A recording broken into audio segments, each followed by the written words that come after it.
The Ministry of Environment, Climate and Natural Resources hosted a pre-COP29 meeting for Gambian delegates on Friday at the OIC Conference Center in Bijilo. Over 170 delegates have registered for the upcoming global climate event, with expected attendance ranging from between 50 and 75%. Mariam Adem has more in this report. This preparatory meeting provided an essential platform to discuss key issues and strategies ahead of the 29th Conference of the Parties, scheduled to take place in Baku, Azerbaijan from November 11 to 22nd, 2024. The Pre-COP meeting gathered a diverse group of stakeholders, including government representatives, international organizations, civil society, and private sector members. Evelyn Ndroma, Deputy Resident Representative of the United Nations Development Programme (UNDP), emphasized the critical role of Gambian delegates in shaping both global and local climate actions. The Pre-COP meeting, she noted, equips the national delegation to engage effectively and advocate for the country's priorities at COP29. Understand that there is a delegation of over 170 delegates, 41% of whom are from the public service, and 59 from civil society that will be participating. It is critical to ensure adequate representation and necessary inclusivity of the delegation that will represent the Gambia on the global stage.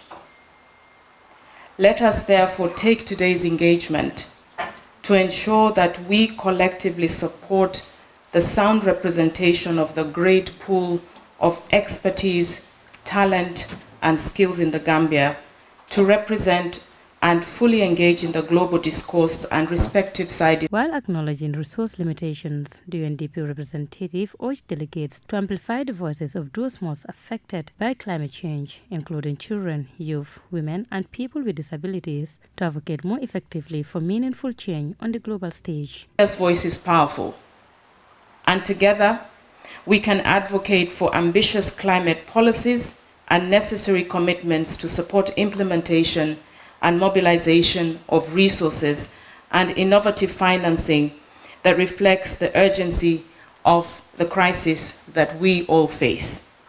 In line with the preparatory work and representation for the recent Summit of the Future, which Gambia did participate in, we trust that the voices, concerns, and possible solutions from and by the youth and young people of the Gambia, adolescent girls and boys, women, and persons with disabilities can truly and genuinely be heard at the COP29 from and by them directly.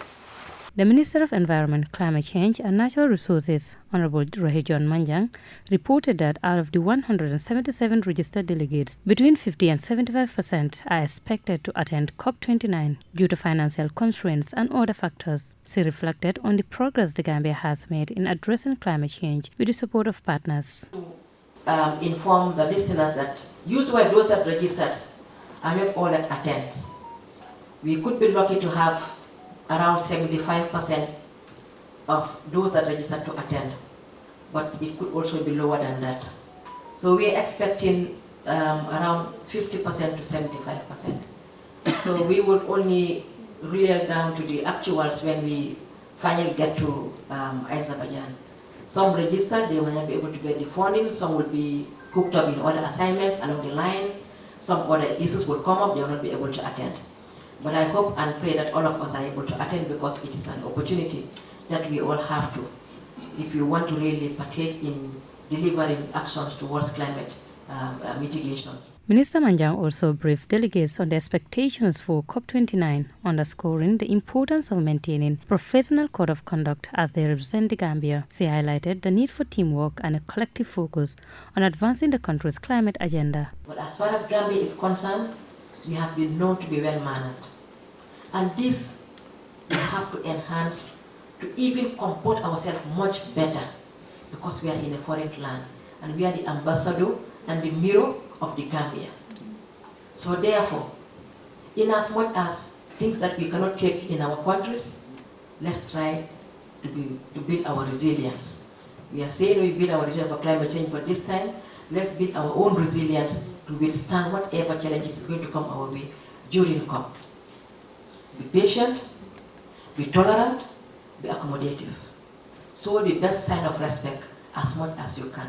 Discussions at the pre-COP meeting covered critical topics including national preparations on high-level issues, climate finance, transparency, adaptation and resilience building, carbon footprint reduction, UNFCCC processes, and the code of conduct for delegates. The Conference of the Parties is the decision-making body of the United Nations Framework Convention on Climate Change, a global treaty aimed at combating climate change. COP29, the 29th such conference, will gather representatives from around the world to negotiate strategies for addressing climate change and reducing greenhouse gas emissions.